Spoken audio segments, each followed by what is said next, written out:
All right, the crypto market still looking pretty strong. We see Bitcoin just crossing 44,000 at the time of this recording. Ethereum 2266, XRP up over 3% on the day, 64 cents. Also Cardano caught a nice little bid today, up over 5% on the day, 5.67%. Good to see growth out of XRP and Cardano. Don't worry, we're going to have our moment for both of those coins. They're going to do very well in this upcoming bull run. The one thing I would caution you, I hear so many people guaranteeing this is our moment. It's going to happen. It's only up. The bull run is for sure already started. There's no way we turn back from here.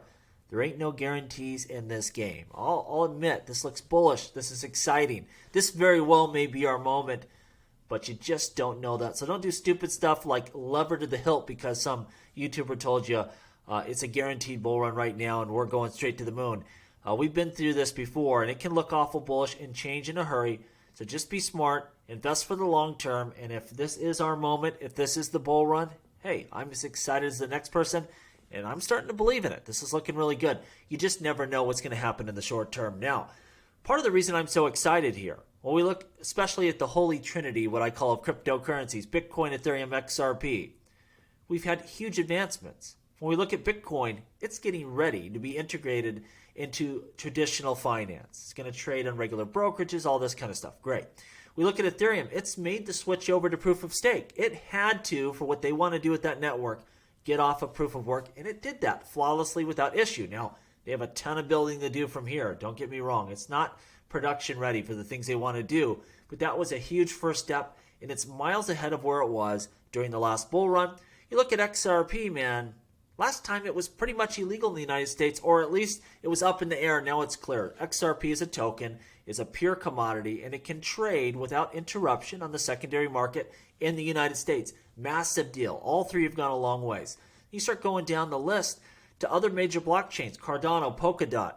Those suckers are ready to be used now, and that was not the case at the beginning of the last bull run. They've come a long ways, a lot of building. They're ready for prime time, and then beyond that, we've seen some real building going on out there, and a lot of blockchains are ready now to start onboarding people and have them actually use them. And when things get crazy on Ethereum and people want to do transactions, it's going to get slow, it's going to get stupid expensive, and trust you me, people are going to be looking for alternatives, and that's going to spill out into these other, layer one smart contract blockchains. People are going to use it, it's going to work well, it's going to be cheap, they're going to like it. I think we're going to see a lot of growth, a lot of excitement. I know we are getting close. I'm just saying be careful in the short term. Anything can happen. We look at this article.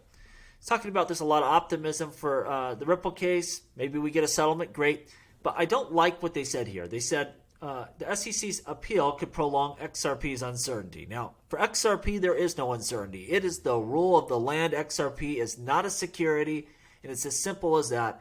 And the SEC can appeal to whoever they want, and that ain't going to change. And so that's important to understand. Really, this is more of an appeal for Ripple. First of all, how much do they have to pay? That's a serious issue for Ripple, the business. Furthermore, also using things like on-demand liquidity, from the U.S. or their liquidity hub, trading in XRP specifically with U.S. customers. That's kind of what a settlement with the SEC or going further to appeals, that could get cleared up. That's more of a Ripple issue and how they run their business, and some of that relates back to using XRP for sure, but don't mistake things. XRP is clear, it is certain, and that ain't going to change. So that's what's important for us as XRP investors. This is an interesting article here. We see Ethereum censorship problem is getting worse. This is kind of the thing that blockchain is supposed to fight against, right? We see 4 of the 5 biggest block builders on Ethereum are excluding transactions from people that are sanctioned by the U.S. government. What happens? You're running some sort of infrastructure and you get threatened by the U.S. government. You don't want to go to jail. You don't want to be fined. And if you have the power to do so, you'll do stuff like we see happening here. And this is going to become a bigger problem as we go forward. Some networks will be very resistant to this kind of thing. Ethereum right now, not holding up so good. We are seeing some censorship on the chain, and it may become a worse problem as we continue forward. They're saying 74% of blocks right now are being censored on this blockchain. And I've heard Joe Lubin talk about this. We may need features like, account freezes and clawbacks with the Ethereum token, not with stablecoins. They already have that, but with Ethereum token. In just extreme situations, with the government. And let me tell you this, everything the government ever wants to do will be an extreme situation. They'll never be, well, this isn't the extreme thing, we just would like to do it. No, everything's going to be extreme, and if they have that capability, they're going to use it. This is a big problem as we go forward. What networks will be able to resist that, and which ones will capitulate? And I think there'll be a place for blockchains that have this kind of capability to censor and claw back and things like that. But, there's always value in those truly decentralized blockchains where you cannot censor or debase the value or any of that kind of stuff. So just keep an eye on this. Let's see if it keeps getting worse on Ethereum. And I'm sure it will get worse on other blockchains as well as we continue forward. We see Jamie Dimon saying if he was the government, I'd close it down, talking about Bitcoin and crypto. He likened it to a Ponzi scheme. Who knows what political favor he's paying out here by saying this. But first of all, he could be a government and he can't stop crypto. That's the whole point of it. Number two, he's full of it. JP Morgan invests in a lot of different crypto businesses, and they got their hands in a lot of different areas, so it's nonsense what he's saying. And lastly, trust me, JP Morgan is going to be offering crypto trading to their clients in not very long. They're not just going to let BlackRock and Fidelity just run off with this. And their customers will leave, and they'll go to those people that offer this. They will have crypto trading. This is just a bunch of nothing. Now, we could talk about all the criminality of things that JP Morgan Chase has done. You just don't need to. This is nonsense. He's just jibber-jabbering about close to nothing. Not much he could do. Cathie Wood today sold 33 million of her Coinbase stock, and people are saying, well, what's going on with this? She knows, obviously, imminently we may get a Bitcoin ETF. Should push prices up. She's involved in that, has an ETF of her own. Why would she be selling right now? Part of it is probably just coin is up a lot year to date, and she's probably pulling some profit, reallocating that portfolio, but also plays into what I said. There aren't any guarantees here, and if you're sitting on a huge gain like she is, it makes some sense to take some money off the table because you just don't know. And it does make me nervous that in the short term only, but in the short term, some of our expectations here are really in the hands of the SEC. We have to count on them to make the right move and to approve that Bitcoin ETF. That's kind of a scary situation to be in. So I understand why she did that, even though, we've seen her make some bad moves in the past. Just because she sold something doesn't mean it's a good idea. This is about what I was talking about.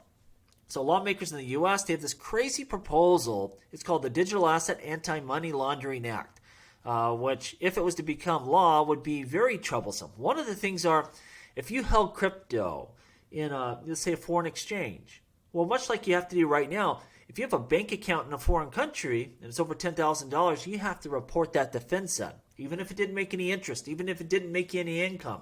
If it's just sitting in a foreign country, every year you have to report that to FinCEN. They want to do that with crypto as well. And there's a bunch of different requirements that would go on node operators and validators and wherever kind of infrastructure you're running. And it would be way over the top. So hopefully this doesn't go through. And we see the people that are pushing this is in Elizabeth Warren and Joe Manchin. And it's also bipartisan. So we see Lindsey Graham and Roger Marshall and all these people. Part of what makes me feel we won't see this eventually is because crypto is getting bigger, more powerful, and they got a lot of money. And I think they'll be able to fight against this a little bit. But you just don't know. And if we get something like this to push through, it's probably going to get very bad for Ethereum and a lot of other altcoins out there that will adhere to whatever they push through on this type of regulation. So we'll have to see. Hopefully they don't get anything that's way overboard and messes with like wallet providers, people like Ledger, and they could really go wild here.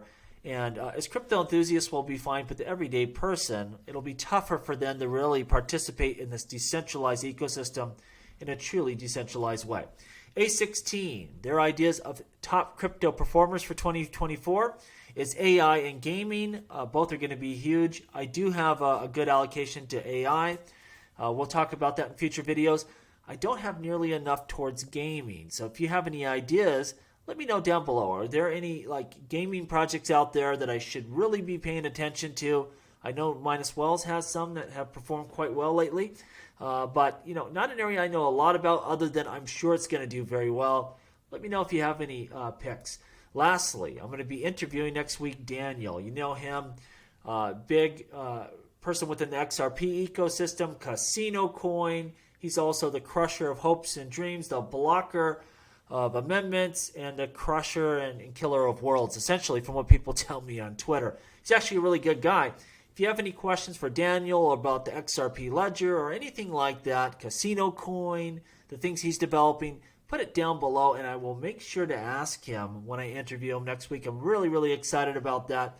He likes trolling people on Twitter from time to time, but in reality, the guy knows a lot. He does a lot of really informative videos. I suggest you follow him if you want to know the reality of the XRP ledger and what the technology does. And he's just really a great knowledge source. So I'm looking forward to talking to him. So if you have questions, put them down below and I will ask them all. As always, please like, please subscribe. The revolution will be televised right here on Jungle Link.